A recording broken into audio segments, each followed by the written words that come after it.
Long time coming. Now we're getting a look at what researchers found when they studied businesses in Virginia Beach owned by minorities, women, and veterans. Right now, City Council is getting briefed on the same report 13 News Now obtained, and it doesn't look good. 13 News Now reporter Adriana de Alba breaks down the findings and asks what's next.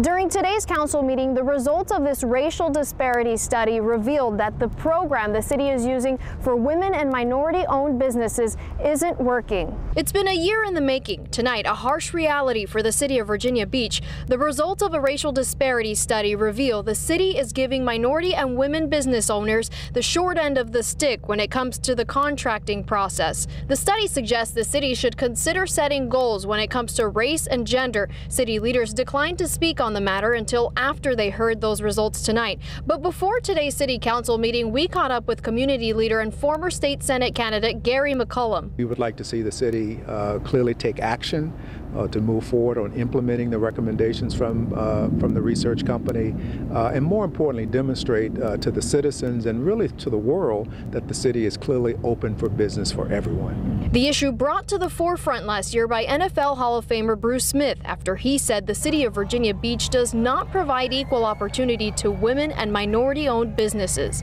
This is a great day for women, minority, and small businesses. Now, the real work begins, a conscious effort to improve women and minorities and small businesses in the contracting process.